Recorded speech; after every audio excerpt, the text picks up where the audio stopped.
அன்புக்குரிய பரிசுத்தவங்கள் அனைவருக்கும் ஆண்டவராகிய இயேசு கிறிஸ்துவின் இனிய நாமத்தில் என் அன்பின் வாழ்த்துக்கள். உலகம் தேவனுடைய வேலையை பொதுவாக வெளிச்சத்தில் தேடுகிறது.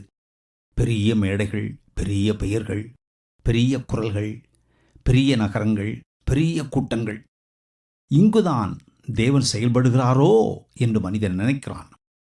மனித கண்களுக்கு அதுதான் அர்த்தமுள்ள ஊழியம் போல தெரிகிறது. ஆனால் தேவன் தேடும் இருதயம் பெரும்பாலும் வெளிச்சத்தில் இருப்பதில்லை. அது யாரும் கவனிக்காத அழுகையின் இடங்களில், அமைதியான மூலைகளில், தனிமையின் நிழல்களில் இருக்கும். அப்படிப்பட்ட ஒரு இருதயத்தின் வாழ்க்கையைத்தான் நாம் இன்று பார்க்கப் போகிறோம். சத்தமில்லாத அமைதியான வாழ்க்கை, உடைக்கப்பட்ட வாழ்க்கை, தேவனுக்குள் கரைந்து போன வாழ்க்கை, பிரபலமில்லாமல், பெயரில்லாமல், தியாகமாக எரிந்து அணைந்த வாழ்க்கை. இந்த வாழ்க்கை அன்றும் உரத்த சத்தமாக பேசவில்லை. இன்றும் பல தலைமுறைகளை கடந்து அமைதியாகத்தான் பேசிக் கொண்டிருக்கிறது. இவர் திருமணம் செய்யவில்லை, எனவே இவருக்கு இரத்த சம்பந்தமான குழந்தைகள் இல்லை. ஆனால் ஆயிரக்கணக்கான குழந்தைகள் இவரை அம்மா என்று அன்போடு அழைத்தார்கள். இவருடைய பெயர் ஏமி கார்மைக்கேல். ஏமி 1867 டிசம்பர் 16 அயர்லாந்தில் உள்ள மில்லிஸ்லே என்ற பச்சை பசே வயல்கள் நிறைந்த, குளிர்ந்த காற்று வருடிச் செல்கின்ற, அமைதியான ஆலயங்கள் சூழ்ந்த ஒரு சிறிய கிராமத்தில் பிறந்தார். வசதியான குடும்பம். அந்த வீட்டில் வெளிப்படையான ஆவிக்குரிய ஆடம்பரம் இல்லை. விசுவாசம் உரத்த குரலில் வெளிப்படவில்லை, அது வாழ்க்கையில் வெளிப்பட்டது. அந்த வீட்டில் தேவனுக்கு பயந்து வாழும் இயல்பான வாழ்க்கை இருந்தது. அவருடைய அப்பா டேவிட் கார்மைக்கேல். இவர் மிஷனரியோ பிரசங்கியாரோ இல்லை, ஆனால் கடுமையான உழைப்பாளி. அயர்லாந்தில் ஒரு மாவு ஆலையின் சொந்தக்காரர். குடும்பத்தை பொறுப்போடு தாங்கி நடத்தினார். வரலாறு அவரை பற்றி அதிகம் பேசவில்லை. ஆனால் ஏமியின் எழுத்துக்களில் அவர் ஒரு சத்தமில்லாத, உறுதியான, நம்பிக்கையுடைய மனிதராக தோன்றுகிறார். அவர் ஏமிக்கு பிரசங்கிக்க கற்றுக் கொடுக்கவில்லை.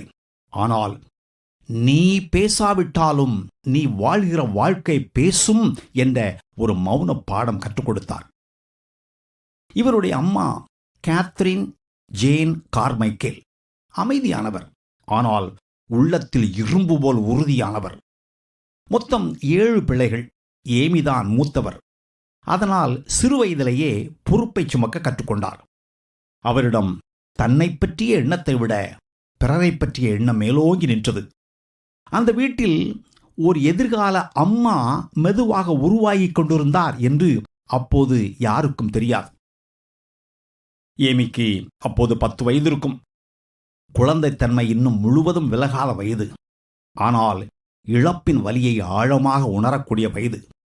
அவருடைய வாழ்க்கை முதன்முறையாக நிலைகுலைந்தது. 1877 அல்லது 78 அவருடைய அப்பா காலமானார். அப்பா இல்லாத வீடு, அப்பாவின் குரல் இல்லாத மாலை நேரங்கள், ஒதுங்குவதற்கு அப்பாவின் நிழல் இல்லாத வாழ்க்கை ஒரு பெரிய வெற்றிடத்தை உருவாக்கியது. இந்த வெற்றிடத்தை வார்த்தைகளால் போதுமான அளவுக்கு விவரிக்க முடியாது. வெளி வாழ்க்கை பள்ளிக்கூடம், வீடு, தேவாலயம் என வழக்கம் போல தொடர்ந்தது. ஆனால் அவருடைய உள்ளத்தில் இந்த உலகம் நிலையானதா? இன்று இருப்பவர்கள் நாளை இல்லாமல் போகும் இந்த வாழ்க்கையில் நான் எதற்காக வாழ வேண்டும் என்ற கேள்விகள் மெல்ல எழ ஆரம்பித்தன. அவருடைய அப்பா இறந்தபின் அவருடைய அம்மா கேத்ரின் சோர்ந்து போகவில்லை. வசதிகள் குறைந்திருக்கலாம், ஆனால் வீட்டில் ஒழுக்கம் குறையவில்லை, தியாகம் குறையவில்லை, தேவனே எல்லாவற்றிலும் முதலாவது என்ற பாடம் குறையவில்லை. ஏமியின் வாழ்க்கையில் பின்னாளில் வெளிப்பட்ட தாங்கும் திறன், வலியை ஏற்கும் மனப்பக்குவம், அமைதியாக சுமக்கும் ஆற்றல், அவை அனைத்தும் அந்த தாயின் நிழலில் உருவானவை. இந்த உள்ளான வளர்ச்சிக்கிடையில் இன்னொரு சிறிய போராட்டமும் நடந்து கொண்டிருந்தது. அது அவருடைய கண்களின் நிறத்தை பற்றியது. ஏமியின் கண்கள் நீல நிறம் அல்ல, பழுப்பு நிறம். அந்த காலத்து ஐரோப்பிய சமுதாயத்தில் நீல நிற கண்களே அழகின் அடையாளம், மதிப்பின் அடையாளம். ஏமி பல முறை கண்ணாடிக்கு முன் நின்று, நான் அழகல்ல, என்னை யாரும் கவனிக்க மாட்டார்கள் என்று தன் உள்ளத்தில் சொல்லிக் கொண்டார். ஓர் இரவு அந்த எண்ணம் ஜெபமாக மாறியது. அது பெரிய விசுவாச ஜெபம் அல்ல, ஒரு குழந்தையின் நேர்மையான வேண்டுதல். இயேசுவே, என் கண்கள் பழுப்பு நிறமாக இருக்கின்றன, எனக்கு நீல நிற கண்கள் வேண்டும், நாளை காலைக்குள் என் கண்களை மாற்றிவிடுங்கள் என்று ஜெபித்தார். அடுத்த நாள் காலை அவர் எழுந்து கண்ணாடியில் பார்த்தார். எந்த மாற்றமும் இல்லை, அதே பழுப்பு நிற கண்கள். தேவன் தன் ஜெபத்துக்கு பதில் தரவில்லை என்று ஒருவேளை ஏமி அப்போது நினைத்திருக்கலாம். ஆனால் தேவன் தாம் என்ன செய்கிறார் என்பதை முன்னமே அறிந்திருந்தார் என்று ஏமி பின்னாளில் தன் நாளேட்டில் எழுதுகிறார். அந்த குழந்தை பருவ கேள்விகள், அந்த சிறிய ஜெபங்கள், அந்த மௌன சிந்தனைகள், இவையெல்லாம் ஏமியின் உள்ளத்தில் ஒரு தேடலை உருவாக்கி கொண்டிருந்தன. இளம் வயதில் அவர் பெல்ஃபாஸ்ட் நகரில் நடந்த ஒரு நற்செய்தி கூட்டத்தில் கலந்து கொண்டார். அது பெரிய நிகழ்வு அல்ல, ஆனால் அந்த நாளில் அவர் ஓர் உண்மையை ஆழமாக உணர்ந்தார். கிறிஸ்துவை பற்றி அவர் முன்னமே கொஞ்சம் அறிந்திருந்தார், ஏனென்றால் அவர் ஒரு கிறிஸ்துவ வீட்டில் வளர்ந்தார். ஆனால் அந்த நற்செய்தி கூட்டத்தில் கிறிஸ்து அவர் அறிந்த ஒருவராக அல்ல, அவருக்காக சிலுவையில் மரித்த இரட்சகராக மாறினார். அது ஓர் உணர்ச்சி வெடிப்பு அல்ல, அது ஓர் உள்ளார்ந்த விழிப்பு. நல்லவளாக இருக்க வேண்டும் என்ற எண்ணம் அல்ல, அவருக்கு சொந்தமானவளாக இருக்க வேண்டும் என்ற ஒரு தீர்மானம் அவருக்குள் எழுந்தது. அந்த நாள் என் வாழ்க்கை எனக்கு சொந்தமில்லை என்று நான் உணர்ந்த நாள் என்று அவர் பின்னாளில் தன் நாளேட்டில் எழுதுகிறார். நீங்கள் உங்கள் உடையவர்கள் அல்லவென்று அறியீர்களா? கிரயத்துக்கு கொல்லப்பட்டீர்களே, ஆகையால் தேவனுக்கு உடையவைகளாகிய உங்கள் சரீரத்தினாலும் உங்கள் ஆவியினாலும் தேவனை மைமைப்படுத்துங்கள் என்ற உண்மை அவருடைய உள்ளத்தில் முத்திரையிடப்பட்டது. அது ஓர் உரிமை மாற்றம். உடனே அவர் ஒரு மிஷனரியாக மாறிவிடவில்லை, ஆனால் அவர் தன்னை தத்தம் செய்தார். மனம் திரும்புதல் ஒரு நிகழ்வு, ஆனால் தத்தம் செய்தல் ஒரு நடை. ஏமியின் வாழ்க்கையில் அந்த தத்தம் செய்தல் மெதுவாக ஆழமாக தொடங்கியது. ஏமி வெளியில் அதிகம் பேசவில்லை, ஆனால் உள்ளே, இயேசுவே, நீர் என்னை பயன்படுத்தலாம் என்ற ஒரு தீர்மானம் உறுதியானது. அது பெரிய கனவுகளோடு கூடிய ஜெபம் அல்ல, அது என்னை அனுப்பும் என்ற ஜெபம் கூட இல்லை, அது என்னை உடையும் என்ற அமைதியான ஒப்புக்கொடுத்தல், தத்தம் செய்தல். தேவன் தன்னுடைய ஒப்புக்கொடுத்தலை, தத்தம் செய்தலை ஏற்றுக்கொண்டார் என்று அப்போது அவருக்கு தெரியாது, யாருக்கும் தெரியாது. காலம் மெல்ல நகர்ந்தது. ஏமியின் குடும்பம் பெல்ஃபாஸ்ட் நகருக்கு குடிபெயர்ந்தது.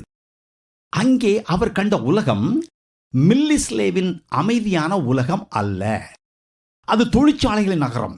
எங்கும் புகை சூழ்ந்த கட்டிடங்கள், வறுமை, உழைப்பு, சமூக பிரிவுகள் கண்கூடாக தெரிந்தன. அங்கு நிறைய பெண்கள் ஆலைகளில் வேலை செய்தார்கள். அவர்கள் ஷாலீஸ் என்று அழைக்கப்பட்டார்கள். வேலை செய்யும் போது பாதுகாப்புக்காக தொப்பி வாங்கக்கூட அவர்களிடம் வசதி இல்லை. எனவே பாதுகாப்புக்காக அவர்கள் தலையில் ஒரு முக்காடு மட்டும் போட்டிருந்தார்கள். இவர்கள் சமுதாயத்தின் விளிம்பில் வாழ்ந்தார்கள். ஆலயங்களில் கூட அவர்கள் வரவேற்கப்படவில்லை. ஒரு நாள் அந்த பெண்கள் தேவாலயத்திற்கு வெளியே நின்று கொண்டிருப்பதை ஏமி கண்டார். உள்ளே செல்ல தயக்கம். உள்ளே இருந்தவர்களின் பார்வை அவர்களை தள்ளிவிட்டது. அந்த நொடியில் ஏமி யோசிக்கவில்லை, விவாதிக்கவில்லை, சும்மாவும் இருக்கவில்லை. அவர் அந்த பெண்களின் கைகளை பிடித்தார். மெதுவாக, ஆனால் உறுதியாக அவர்களை தேவாலயத்திற்குள் அழைத்துச் சென்றார். உள்ளே இருந்த சிலர் முகம் சுளித்தார்கள். பணக்காரர்களின் பார்வைகள் ஊடுருவ கொத்தின.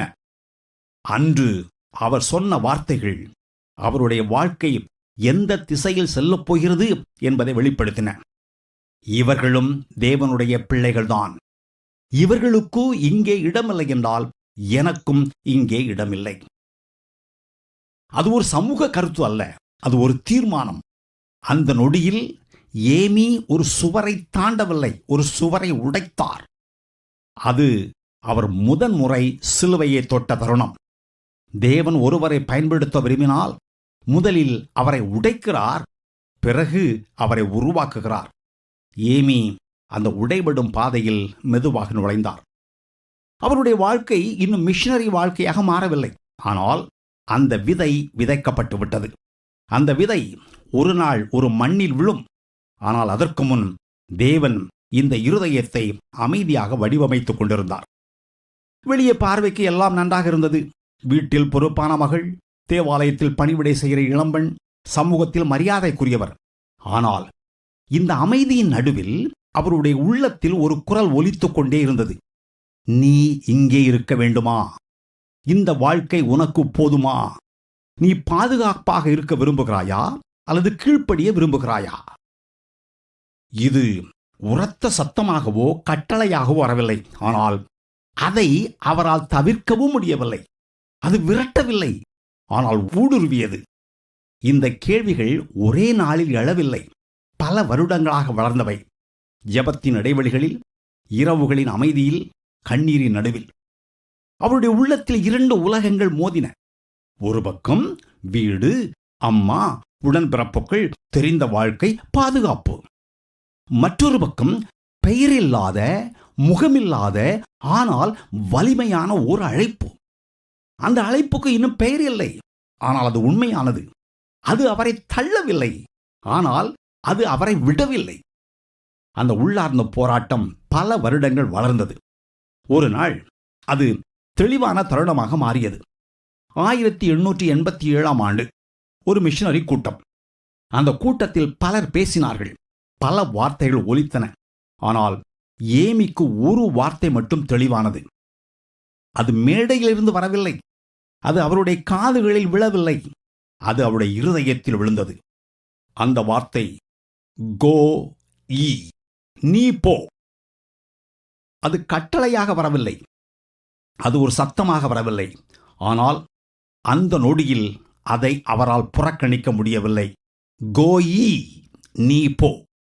அந்த வார்த்தை வந்தவுடன் அவர் எழுந்து நிற்கவில்லை, மேடைக்கு போகவில்லை, சாட்சி சொல்லவில்லை. கூட்டம் முடிந்தது. மக்கள் வெளியேறினார்கள். ஆனால் அவர் கூட்டத்திலிருந்து வெளியே வந்தபோது தன் வாழ்க்கை இனி பழையபடி இருக்காது என்று அவர் அறிந்திருந்தார். அவர் அந்த குரலுக்கு பதில் சொன்னார். சத்தமாக இல்லை, தன் உள்ளத்தில், நான் போவேன். அவர் தன் முடிவை யாருக்கும் அறிவிக்கவில்லை. அதை தாளில் எழுதவில்லை. அது அவருடைய உள்ளத்தில் எழுதப்பட்டது. மையினால் அல்ல, உயிரால். கோயி, நீ போ என்ற அந்த வார்த்தை அவருடைய இருதயத்தில் எழுதப்பட்ட பிறகு அது வெறுமனே ஒரு தீர்மானமாக மட்டும் இருக்கவில்லை. அது ஒரு வாழ்க்கை நடைமுறையாக மாறத் தொடங்கியது.